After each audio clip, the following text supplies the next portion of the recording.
92.7 FM WMDX, Madison's real news and great conversation. Here's your Daily News Roundup.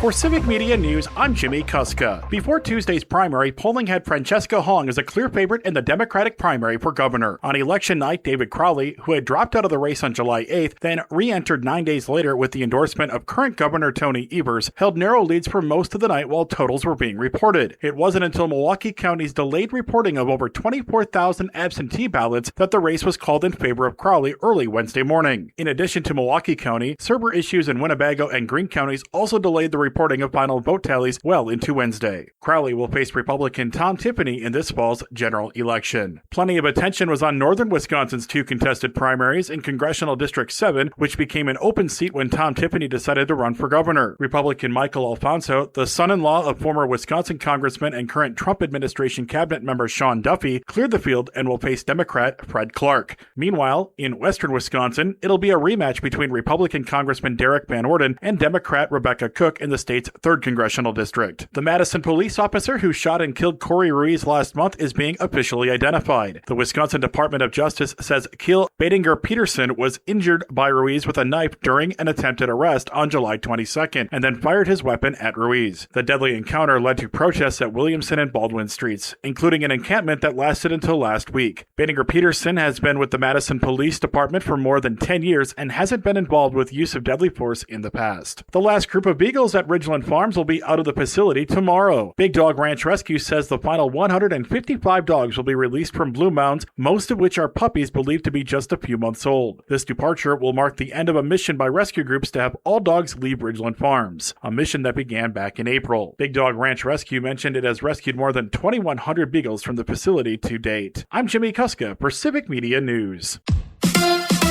A bad night for the crew. Hi, I'm Mike Clemens with sports. Baseball, the Brewers will try to avoid the sweep in San Diego after getting clobbered last night 11-2. Kyle Harrison in one of his worst outings, giving up 8 runs on 10 hits, including 3 home runs. The Brewers wrapping up the series before heading to L.A. tomorrow to play the Dodgers. NFL, Packers head coach Matt LaFleur says he's thinking about playing Jordan Love some tomorrow night against the Steelers. It was a year ago that Love played the Jets in a preseason game and ended up needing surgery to repair a torn ligament in his thumb. Obviously, what happened last year sucked. It was very tough. I'm glad the timeline was what it was, and I was able to be good for week 1, but definitely one of those things that you got to take consideration going into preseason and everything. So I think the plan is to play some limited role this week, see how it goes going forward. But that's always, something that you just got to be smart when you're out there, trying to avoid taking hits, things like that. But, it is football. That's Packers quarterback Jordan Love with Sports on Mike Clemens. Partly to mostly cloudy today. We'll get to 84 for a high this afternoon. Tonight, partly cloudy with a chance of a scattered shower or thunder shower. Low in the mid-60s tomorrow, mostly cloudy.